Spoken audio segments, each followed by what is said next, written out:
کل ایک دریدہ دہن اور فطری فسادی شخص نے ایک ٹویٹ کے اندر یہ بیان جاری کیا کہ اسلام آباد کے مدارس اور مساجد کو سرکاری تحویل میں لے کر وہاں پر اسکول بنا دیا جائے۔ تو جناب خیر سے آپ کی اپنی جو حیثیت اور سیاسی اوقات ہے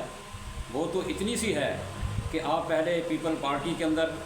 زرداری اور بے نظیر کے جوتوں میں بیٹھتے رہے، اور آپ کی فسادی اور ہلڑ بازی اور غلط عادات اور کردار کی وجہ سے آپ کو وہاں سے 4 حرف بھیج کر چلتا کیا۔ اس کے بعد پھر آپ نے ایک آمر اور جمہوریت پر شب خون مارنے والے ڈکٹیٹر کی چھتری میں آ کر پناہ لی، اور وہاں پر آپ عیاشیاں کرتے رہے اور مزے لیتے رہے۔ اس کے بعد جب آپ کا کام نکل گیا تو پھر آپ لیگی صفوں کے اندر گھس گئے، اور وہاں پر بھی آپ اپنی اسی روایتی اور فسادی عادت کے پیش نظر وہاں سے نکال دیے گئے۔ اس کے بعد پھر آپ کا جو بزنس تھا اور سیاسی کاروبار تھا اور آپ کی جو دکان تھی یہ بند ہو رہی تھی، تو اس کو چمکانے کے لیے پھر آپ انصاف پسندوں کی صف میں شامل ہو گئے، اور پھر وہاں پر بھی آپ نے اپنی غلط روش کو نہ بدلا تو ان لوگوں نے بھی آپ کو لات ماری اور ایک سائڈ پہ کر دیا۔ اور ابھی آپ سمجھ رہے تھے کہ میں اخبارات میں، ٹی وی میں اور عالمی خبروں میں اور پاکستان کی خبروں میں بالکل نہیں آ رہا، تو اپنے آپ کو ان کرنے کے لیے اور شاہ سرخیوں پر اپنے آپ کو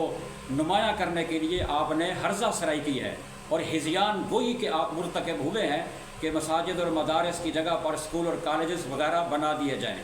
تو میرے خیال میں اگر آپ واقعی ملک و ملت اور وطن اور قوم کے خیر خواہ ہیں تو پھر آپ اسلام آباد کے شراب خانوں اور بدکاری کے اڈوں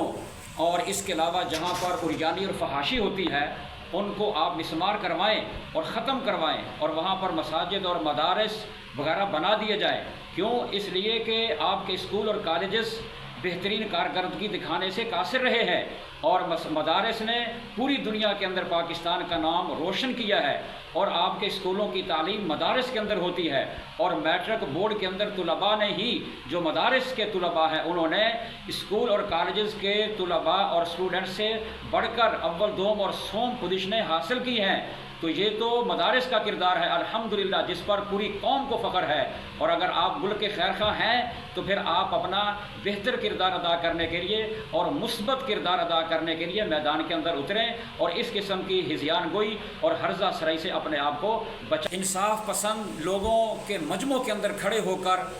بڑے تمطراق کے ساتھ اور بڑی بھرم بازی کے ساتھ فرعون کی طرح للکارتے ہوئے آپ کہا کرتے تھے، صرف لوگوں کو بیوقوف بنانے کے لیے کہ لوگ میری حمایت میں آ جائیں اور میرے حق میں آ جائیں، اور آپ بڑے ببانگے دہل یہ کہا کرتے تھے کہ تم میری آنکھوں کے اندر خوف نہیں دیکھو گے اور میرے اندر تم ڈر محسوس نہیں کرو گے، میری یہ گردن کٹ سکتی ہے، جھک نہیں سکتی، اور تیرا باپ بھی دے گا آزادی، ہم لے کے رہیں گے آزادی۔ اس قسم کی باتوں سے تم نے لوگوں کو بیوقوف بنایا، لیکن جب آپ احاطہ عدالت سے باہر نکلے اور آپ نے پولیس کو دیکھا تو بجائے گاڑی کے اندر بیٹھنے کے فی الفور آپ نے دڑکی لگائی اور بہت تیزی کے ساتھ دوڑتے ہوئے ہانپتے کانپتے، جبکہ سانس بھی آپ کا اکھڑا ہوا تھا اور آپ کی ٹانگیں بھی کانپ رہی تھی، دوبارہ آپ نے عدالت کے احاطے کے اندر جا کر پناہ لی